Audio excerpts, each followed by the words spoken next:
Doctor Manmohan Singh గారు దేశానికి ఏది మంచి అయితే చేయాలనే ఉద్దేశంతో సివిల్ న్యూక్లియర్ డీల్ ఏ విధంగా పుష్ చేసి మరి పార్లమెంట్లో పాస్ చేసిండో మనం అందరం గుర్తుపెట్టుకుందాం. నేను వారిని పలుమార్లు కలిశాను.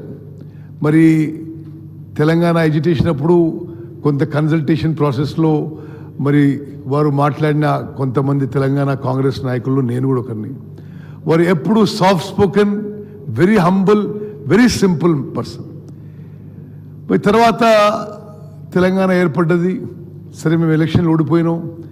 మరి ఏఐసిసి ఆదేశాల మేరకు పివి నరసింహారావు గారి బర్త్ సెంటనరీ సెలబ్రేషన్ చేయమని చెప్పారు.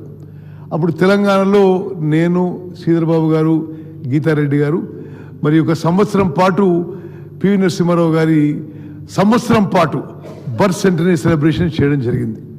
మరి ఆ సెలబ్రేషన్స్కి నేను వారిని పోయి ఢిల్లీలో కలిసి మరి మీరు రావాలి, మీరు ఇనాగరల్ అడ్రస్ మీరు ఇవ్వాలని చెప్పి రిక్వెస్ట్ చేస్తే వారు ఇమీడియట్గా యాక్సెప్ట్ చేశారు. యాక్సెప్ట్ చేసి ఒకటే విషయం ఏంటంటే, ఇప్పుడు నాకున్న హెల్త్ కారణాల వల్ల నేను ట్రావెల్ చేయలేను, నేను ఇక్కడి నుంచే మరి జూమ్ యాప్లో నా ప్రసంగం చేస్తా అని చెప్పి ఆ రోజు పివి నరసింహారావు గారిపై వారికి ఉన్న అపార గౌరవం, అభిమానం మొత్తం కూడా వారి ప్రసంగంలో చాటుకున్నారు. మరి అదేవిధంగా నేను ప్రస్తుత ముఖ్యమంత్రి, ఆనాటి ఎంపీ, అదేవిధంగా ఆనాటి ఎంపీ వెంకటరెడ్డి గారు, మేము పార్లమెంట్లో బయట ఒక దగ్గర కూర్చొని ఉంటే లోక్సభ అండ్ రాజ్యసభ ఎంపీసు బీజేపీ ప్రభుత్వం మీద, కేంద్ర ప్రభుత్వం నిరసన తెలియజేయడానికి మన్మోహన్ సింగ్ గారు 10 ఏళ్ల ప్రధానమంత్రి, ప్రపంచ ప్రఖ్యాత స్టేట్స్మెన్, వారు వచ్చి చాలా సింపుల్గా మా మధ్యలో ఆ నిరసనలో కూర్చున్నారు.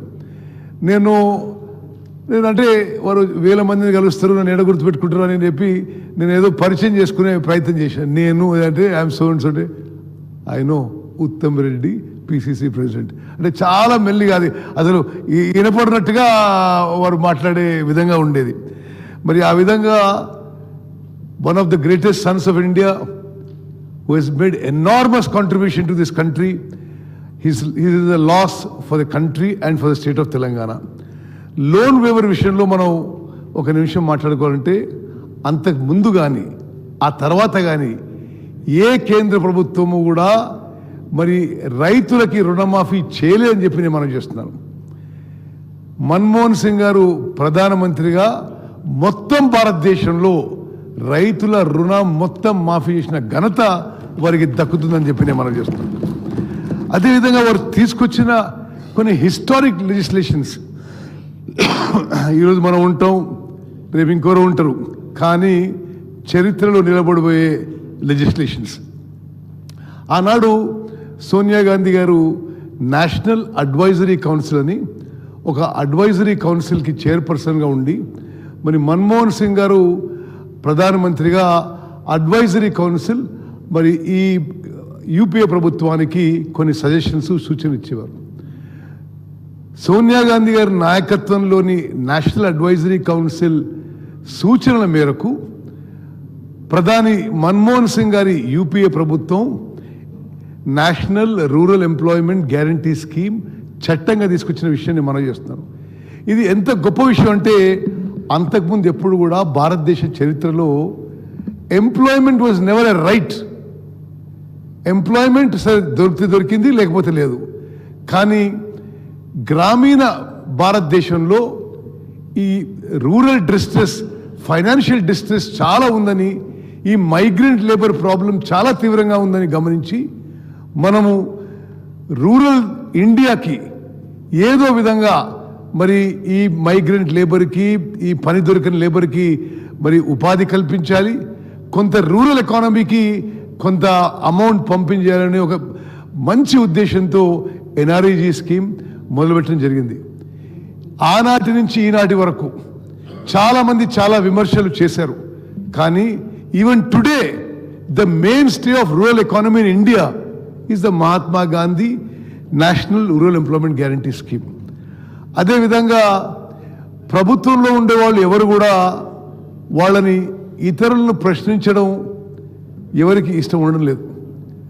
రాష్ట్ర ప్రభుత్వాలకు కానీ కేంద్ర ప్రభుత్వాలకు కానీ. మరి మనం చూస్తున్నాం, అంటే ముందు కూడా కేంద్ర ప్రభుత్వాలను చూస్తున్నాం, తర్వాత కూడా చూస్తున్నాం రాష్ట్ర ప్రభుత్వాలను చూస్తున్నాం.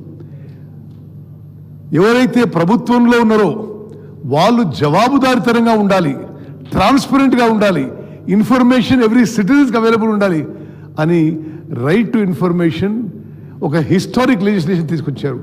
అంటే నువ్వు 10 రూపాయలు కడితే ఏ పౌరునికైనా తహసీల్దార్ నుంచి ప్రధానమంత్రి వరకు ప్రజా సొమ్ముతో ఏ యాక్టివిటీ చేసినా పూర్తి వివరాలు ఇవ్వాల్సిన బాధ్యత, రెస్పాన్సిబిలిటీ ప్రభుత్వం మీద ఈ హిస్టారిక్ లెజిస్లేషన్ పెట్టడం ఇది మనం అందరం గమనించాలి. అదేవిధంగా మరి రైట్ టు ఎడ్యుకేషన్, మరి నేను ముందు చెప్పినట్టుగా మన్మోహన్ సింగ్ గారు చాలా పేదరికంలో పుట్టారు. వారి చిన్ననాటి ఎడ్యుకేషన్ కూడా చాలా కష్టంగా అయింది. అయితే ఒకనాడు వారు అన్న మాటలు నేను రిపీట్ చేస్తున్నాను. I read under the dim light of a kerosene lamp, I am what I am totally because of education. So I want the light of education should reach to all. ఇది మన్మోహన్ సింగ్ గారి మాటలు. ఈ మాటలు అని వారు right to education తీసుకొచ్చారు. అంటే 6 ఏళ్ల నుంచి 14 ఏళ్ల వరకు ప్రతి పిల్లవాడికి education is a fundamental right. భారతదేశంలో అంతకుముందు ఎక్కడ లేదు. దానికి అనుగుణంగా మరి కేంద్ర ప్రభుత్వాలు కానీ రాష్ట్ర ప్రభుత్వాలు కానీ ఎడ్యుకేషన్ ఇన్ఫ్రాస్ట్రక్చర్ క్రియేట్ చేసి మరి ఇన్ని కిలోమీటర్ల లోపల 6 ఏళ్ల నుంచి 14 ఏళ్ల లోపల ఉండే అందరి పిల్లలకి మరి ఎడ్యుకేషన్ ఈజీగా ఫ్రీగా అందుబాటు ఉండే విధంగా ఈ చారిత్రక చట్టం తీసుకొచ్చిన విషయం కూడా ఈరోజు మనం గుర్తు చేసుకుందాం. అదేవిధంగా ఫుడ్ సెక్యూరిటీ యాక్ట్, దేశంలో ఎవరు కూడా ఆకలి చావులు చావొద్దనే ఉద్దేశంతో మరి ఫుడ్ సెక్యూరిటీ యాక్ట్ అని ఒక చారిత్రాత్మక ఒక హిస్టారిక్ లెజిస్లేషన్ మన్మోహన్ సింగ్ గారి ప్రభుత్వం తీసుకొచ్చింది. దాని కిందనే ఇప్పటి ప్రభుత్వాలు కూడా మరి తెలంగాణలో కూడా ప్రతి పౌరునికి 6 కిలోల బియ్యం ఉచితంగా ఇవ్వబడుతుందని చెప్పి నేను మనవి చేస్తున్నాను. చివరిగా స్పీకర్ గారు, it is a historic day for the assembly of Telangana. The person who played a key role, instrumental role in the creation of Telangana, we are all paying tribute to him. నిస్సందేహంగా సోనియా గాంధీ గారు మరి UPA చైర్పర్సన్గా ఉండి, మన్మోహన్ సింగ్ గారు ఆనాటి ప్రభుత్వానికి కోalition గవర్నమెంట్కి ప్రధానమంత్రిగా ఉండకపోతే మరి తెలంగాణ రాష్ట్రం రావడం అనుమానమే. వారు ఇరువురు కూడా తెలంగాణ రావడానికి ఏమేమి చేయాలో అన్ని చర్యలు తీసుకున్నారు. ఆ రోజు మరి ఒకటి, కాంగ్రెస్ పార్టీ నష్టపోతుంది అందరికి తెలుసు. అదేవిధంగా ఒక ప్రాంతం వారు విడిపోయే పెద్ద భాగం ఉన్నవాళ్ళు చాలా తీవ్రంగా దీన్ని వ్యతిరేకిస్తున్నారు. ఎవరేమనుకున్నా సరే మరి తెలంగాణ రాష్ట్రం ఇవ్వాలనే దృఢ సంకల్పంతో సోనియా గాంధీ గారు, మన్మోహన్ సింగ్ గారు ముందుకు పోయినందుకే ఈరోజు తెలంగాణ రాష్ట్రం ఏర్పడదని చెప్పి ఈరోజు శాసనసభలో మనం రికార్డ్ చేసుకోవాలి. ఎందుకంటే ఆ రోజు మనం పరిస్థితి గమనిస్తే కాంగ్రెస్ పార్టీ అధికారంలో ఉంది. లోక్సభలో మరి చాలామంది సభ్యులు దాన్ని వ్యతిరేకిస్తున్నారు. అయినా సరే ఎవరేమనుకున్నా సరే ఇది న్యాయం, ఇది ధర్మం, ఇది చేయాల్సిన పని, ఇది మాట ఇచ్చినామని చెప్పి లోక్సభలో ఈ తీర్మానము, ఈ చట్టం పాస్ చేశారు.